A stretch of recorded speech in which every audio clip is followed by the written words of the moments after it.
as we begin, let's invite God's presence to anoint His words. Dear Lord, today I would ask once again that you would anoint your word, my lips, our hearts, and our ears.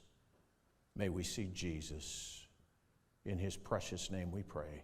Amen. One of the joys of my life was when I was just a young boy. I had the opportunity to grow up out in the country.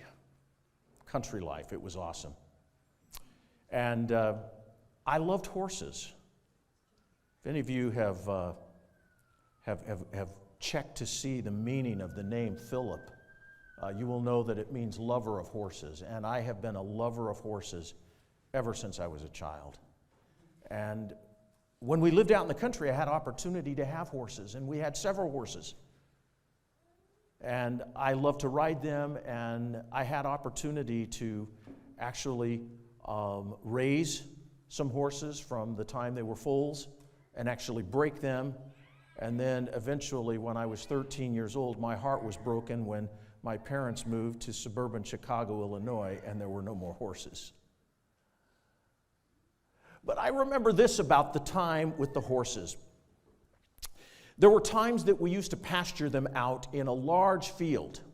I mean, many, many, many acres. And when we would go out there to catch them, to ride them, when they would see us coming, they knew what that meant. And they would run. And they would run to the far end of the pasture, and sometimes they would go down by the river, and they would hide in the trees and whatnot. And I remember chasing after those horses time and time again, and so frustrated that every time I would seem to get close, and you would get right up to them, they would jerk back and they'd run. I mean, they knew me. It wasn't like I was some stranger. But my dad taught me a trick that I discovered horses, for the most part, can't resist. A bucket of oats. A bucket of oats. Yeah, you probably know that about that, don't you, Becky? They can't resist a bucket of oats. And so while I would go out there and I would try to catch them without the oats at first, finally I would go back to the car, and my dad would give me a bucket of oats, and I would go out there, and I would they would be at the far end of the field, but it's interesting to know their sense of hearing, because I would shake that bucket, and when I would shake that bucket, they could hear that, and you could hear them whinnying, and then they would start to run, and they would come for me, and they would get there, and they would start to eat the oats. And I would capture them, and I would ride them. But it was interesting.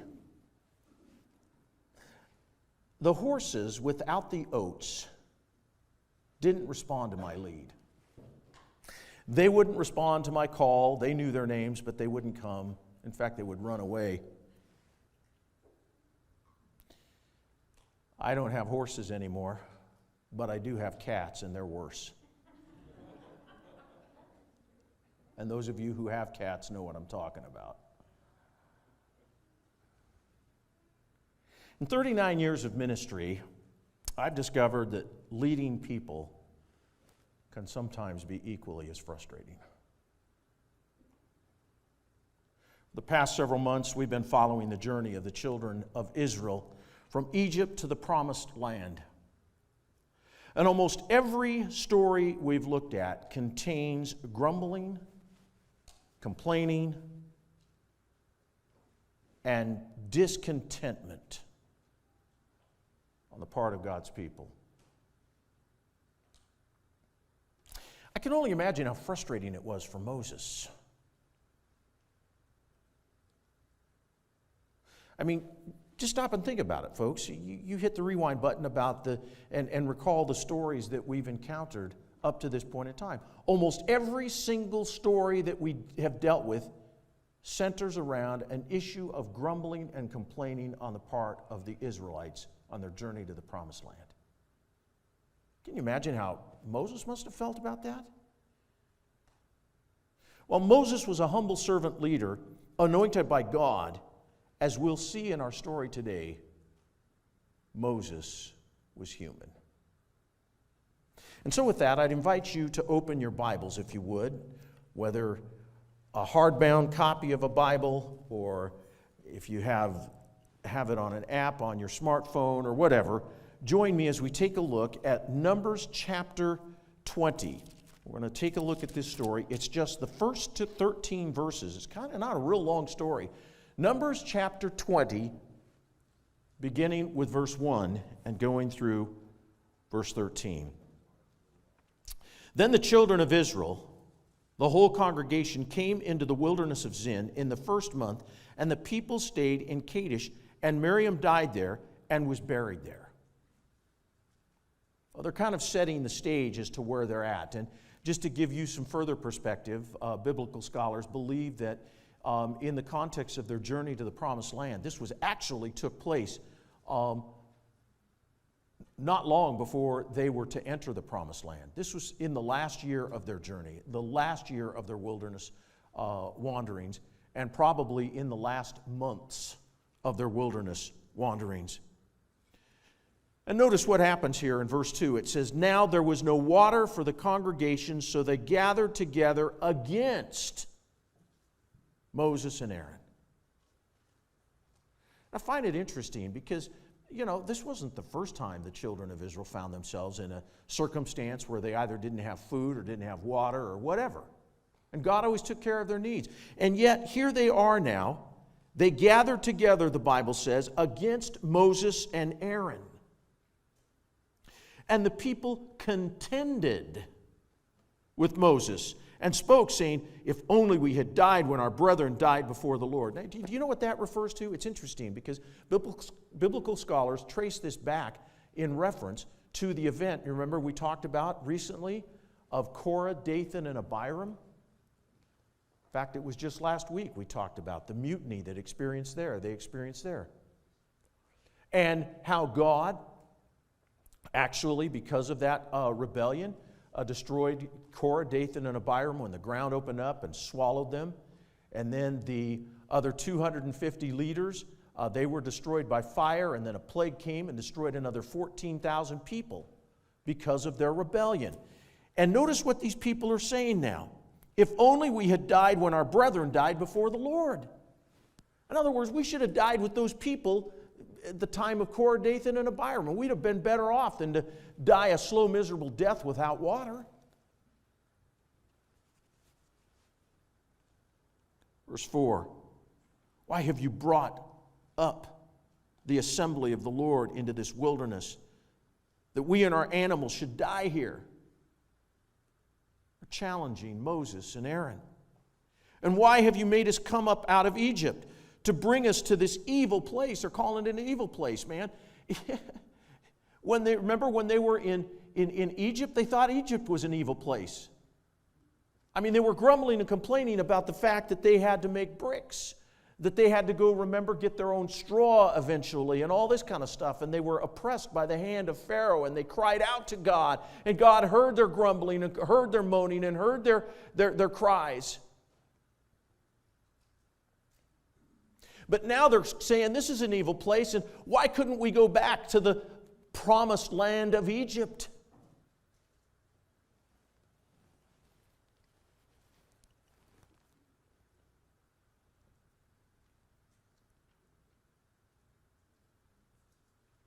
Is it, verse 5, not a place of grain or figs or vines or pomegranates, nor is there any water to drink? This is a God-forsaken place. Why'd you bring us here? Then the Lord spoke to Moses, saying, "Take the rod, you and your brother Aaron, gather the congregation together, speak to the rock before their eyes, and it will yield its water. Thus you shall bring water for them out of the rock, and give a drink to the congregation and their animals."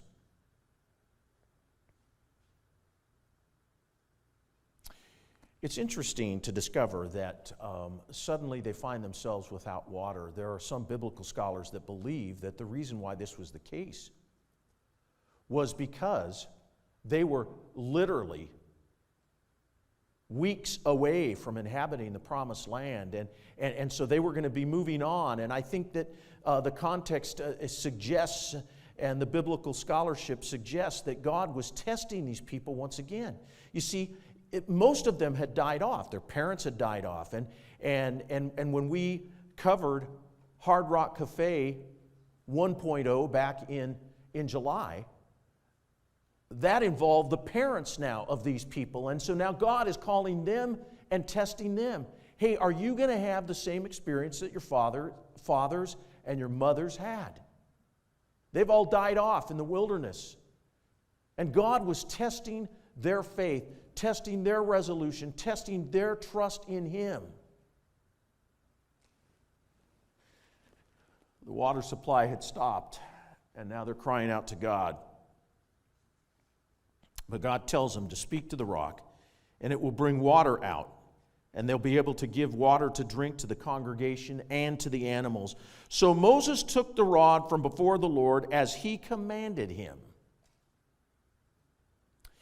It's interesting, as you follow the narrative here, you discover that Moses is quite obedient up to this point in time.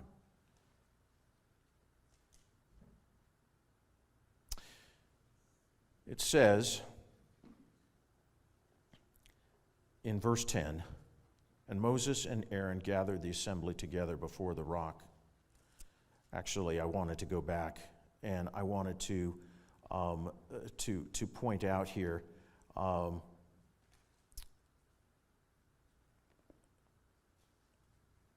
another verse here that previous to this, where where the people were contending with Moses and saying, listen, why did you bring us out? You brought us here to die. You've made us come up out of Egypt to bring us to this evil place. And it says, and Moses, verse 6, so Moses and Aaron went from the presence of the assembly to the door of the tabernacle meeting, and they fell on their faces. How many times have we seen Moses and Aaron falling on their faces? And we've talked about what that means. Moses and Aaron, when they would fall on their faces and they would prostrate themselves in front of God, they were actually involved in intercession for God's people. And so here they are again, falling on their faces before the Lord in verse 6. And the glory of the Lord appeared to them. The glory of the Lord appeared to them. They're outside the tabernacle, and so God makes his presence known, and then that's when He speaks to them, to Moses and Aaron, and says, hey, take the rod, go speak to the rock, I'll make water come out of it. The congregation will be filled with water, and their cattle will be able, and all their animals will be able to have plenty to drink as well. And it says, as I mentioned, Moses took the rod from before the Lord as he had commanded. Up to this point in time, Moses is doing everything that the Lord has commanded him to do. But notice what happens next. Verse 10, and Moses and Aaron gathered the assembly together before the rock, and he said to them,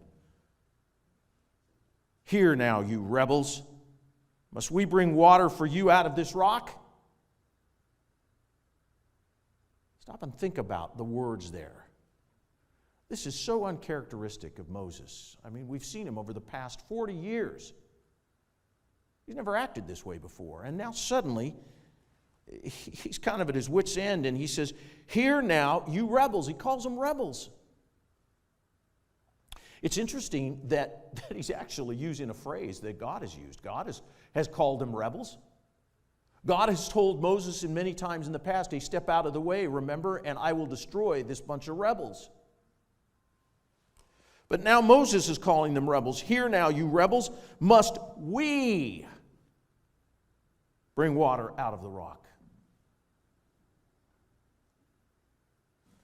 Moses was focusing on what they were doing, what he and Aaron were doing. Must we bring water out of the rock?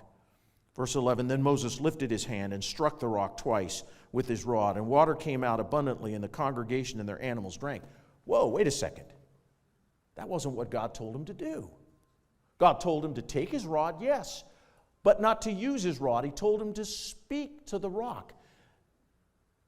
But this is unlike Hard Rock Cafe 1.0, because in Hard Rock Cafe 1.0, God actually told Moses to take the rod and to strike the rock once. And water came gushing out of the rock, and the people drank freely, and their animals drank. And so now, here is Moses, Hard Rock Cafe 2.0. God tells him to speak to the rock. But in frustration, Moses and Aaron go before the rock, and he calls out to the people, "You bunch of rebels. Must we bring water out of this rock for you to drink?" And he takes and he strikes the rock. Now, interestingly enough, the scripture says that when he struck the rock, water came out abundantly, and the congregation and their animals drank. Verse 12, "Then the Lord spoke to Moses and Aaron, because you did not believe me, to hallow me in the eyes of the children of Israel. Therefore you shall not bring this assembly into the land which I have given them." This was the water of Meribah, because the children of Israel contended with the Lord, and he was hallowed among them. The name Meribah actually means contention, and they called it the waters of Meribah, which was the exact same thing that it was called in Hard Rock Cafe 1.0 in Exodus chapter 17.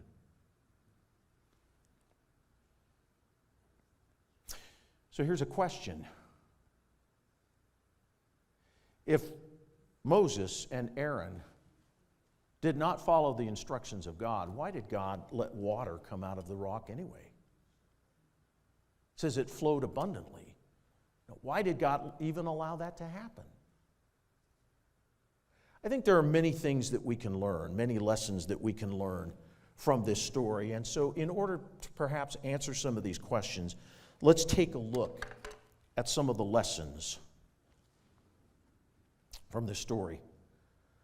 Let's remember that this is an appropriate story for all of us.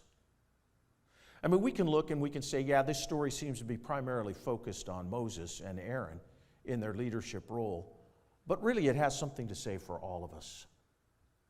Because in one respect or another, all of us are leaders. When we choose to be followers of Jesus, Jesus calls us to be part of the priesthood of all believers and to share the gospel of Jesus with other people. So from that perspective, we have a leadership role. So in that context, what are the lessons from this story? Lesson number one, and I don't claim that these are all the lessons, but I discovered about 6 different lessons from this story that I'd like to share with you. Lesson number one, if you're connecting with God, when criticism comes, don't take it personally. When criticism comes, don't take it personally. I mean, that's the natural human inclination, is for us to back off and suddenly become defensive when somebody criticizes our leadership. I know that is the truth about me. I'm human. That happens with me. That happened with Samuel. Do you remember?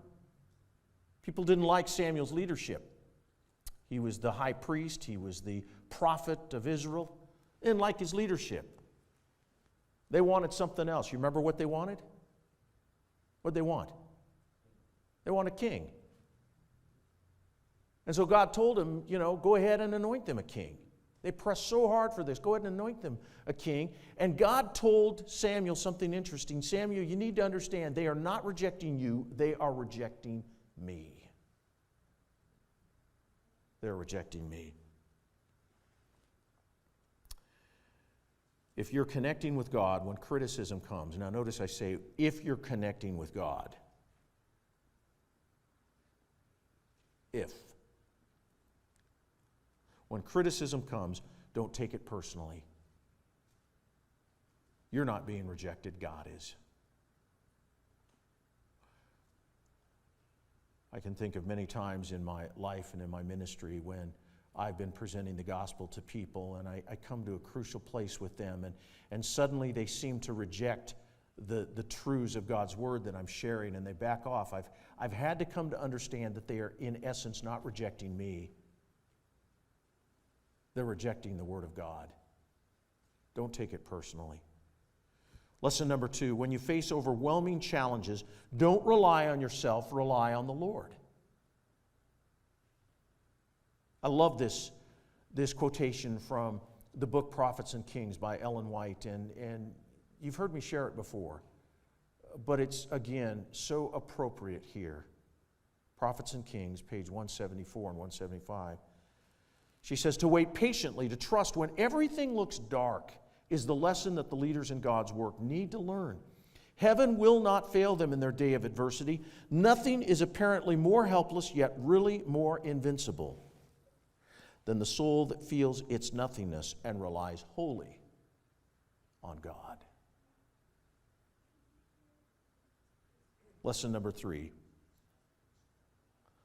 obey God's directives, period.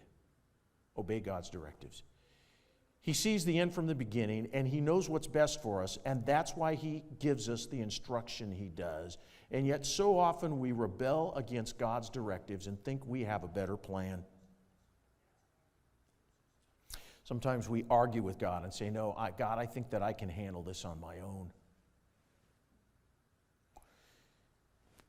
I found another interesting quotation from the book Testimonies, Volume 3, page 72. It says, in the face of the most positive commands of God, men and women will follow their own inclinations and then dare to pray over the matter to prevail upon God to consent to allow them to go contrary to His expressed will.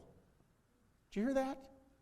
That's worth repeating. I want you to listen to it again. In the face of the most positive commands of God, men and women will follow their own inclinations and then dare to pray over the matter to prevail upon God to consent to allow them to go contrary to His express will. I've encountered that over and over and over again in my ministry. And from the perspective of being a human being, I think we could all say we're guilty of doing this from time to time.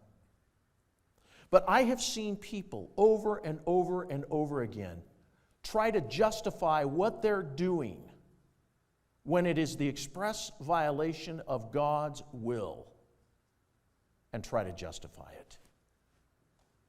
It's sad. Lesson number 3, obey God, period. Obey God's directives, period. Proverbs 3, chapters 5 and 6, a passage that I'm sure most all of you are familiar with. Trust in the Lord with all your heart and lean not unto your own understandings. In all your ways acknowledge Him, and He will direct your paths. Listen to God. Lesson number 3. Lesson number 4, don't forget that God is in control. Last week we talked about that.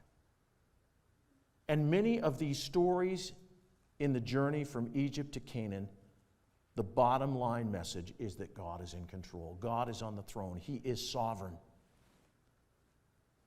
The Scriptures describe Moses as being a humble man. In fact, they describe him as being one of the most humble characters in all of Scripture. And yet Moses, as I said before, was human. Moses took the complaints of the people personally. And Moses failed to submit to the sovereignty of God. In this situation, he failed to take into perspective what he knew was the reality, that God is ultimately in control, and he tried to take control himself. He took matters into his own hands, and that's where he got himself in some serious trouble.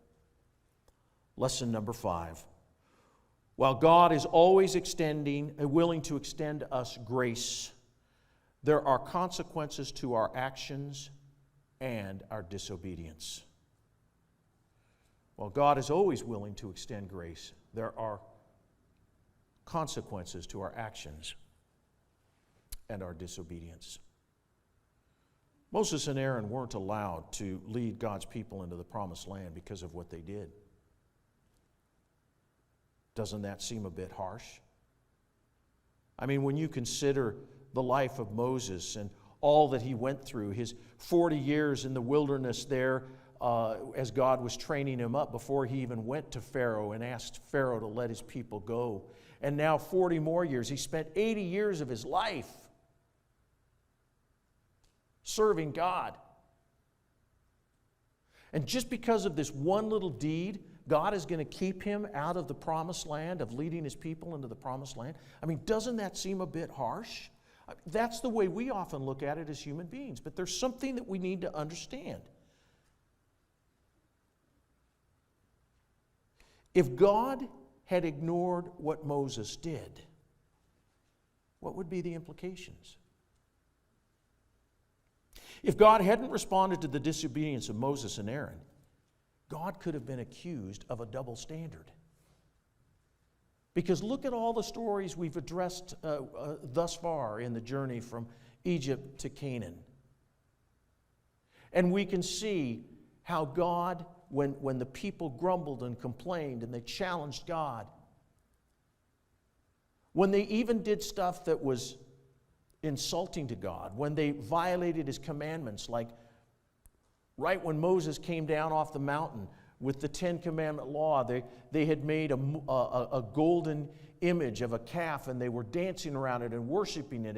And even in the face of that, while there were consequences, while there was grace and mercy on the part of God, there were consequences. There were some people that, because of their rebellion, they suffered some consequences.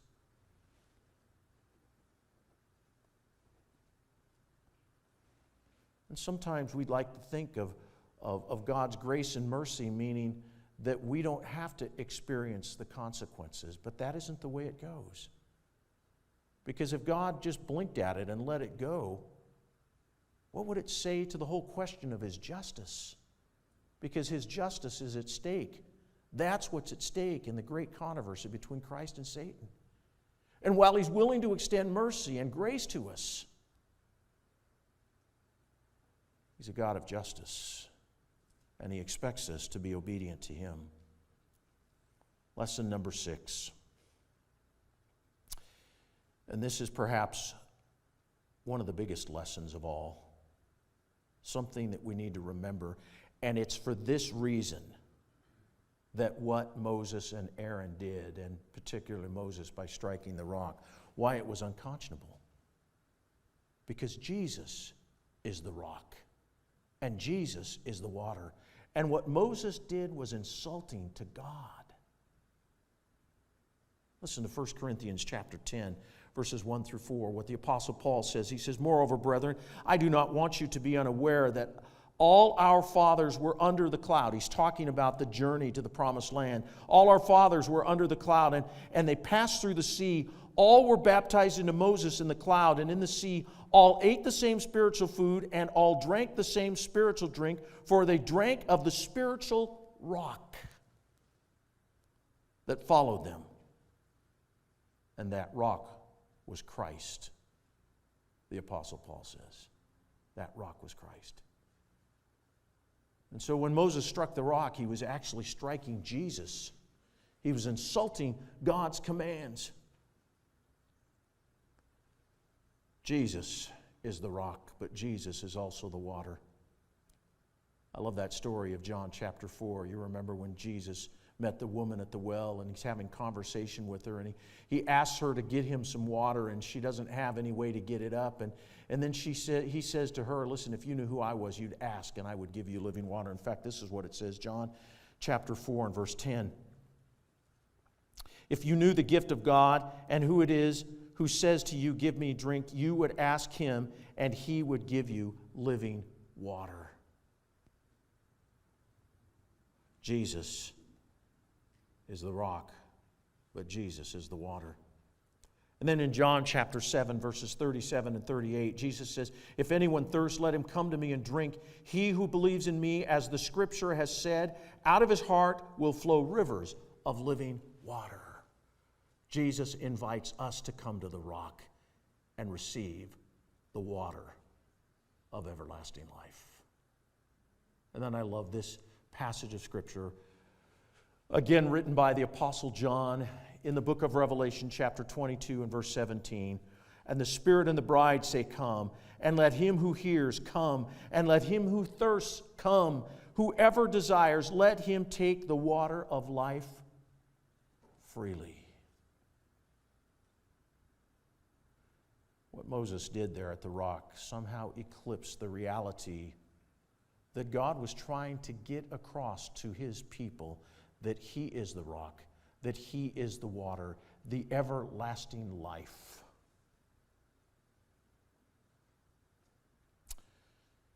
But Moses blew it. And I get it. Sadly, I get it. As a leader, I understand where Moses was coming from.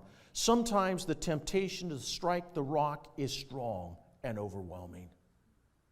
And sadly, there have been far too many times in ministry that I have resorted to striking the rock.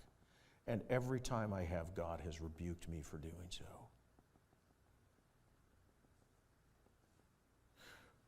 What we must all understand in this journey to the promised land is that it's not about us. It's all about Jesus. And as we face the challenges of life on this wayward planet, we must recognize that God is in control, not us. And Moses had a harsh way of learning this because he tried to take control of this situation. The Lord's our rock. In him we hide, a shelter in the time of storm. Friends, Jesus is the rock. And the only way that we can make it to the promised land is to make Jesus our rock and to drink the water that flows from that rock, his everlasting life. Won't you accept Jesus as your rock today? Listen, as this quartet sings, Jesus is a rock in a weary land. A rock, he's a rock. Jesus is a rock, he's a rock, a shelter in time of storm. The Lord's our rock, in him we hide, a shelter in the time of storm. I will be secure, cause he's a rock, whatever he'll be tied, a shelter in the time of storm. Oh, Jesus is a rock in a weary land, even this weary land. Oh, Jesus is a rock in a weary land, a shelter in the time of storm. He's a rock, Jesus is a rock, he's a rock, a shelter in time of storm. A shelter by day, defense by night, he's a shelter in the time of storm. No fears, no powers, no foes of fright, a shelter in the time of storm. Oh, Jesus is a rock in a weary land, even this weary land. Oh, Jesus is a rock in a weary land, a shelter in the time of storm. He's my shelter. The raging storms may round us beat. He's a shelter in the time of storm. We'll never leave our safe retreat. A shelter in the time of storm. He's a shelter. Oh, Jesus. He's a rock. He's a rock in a weary land. Oh, Jesus is a rock in a weary land. Oh, shelter in a time of storm. He's a rock, Jesus is a rock, a shelter in time of storm. He's a rock.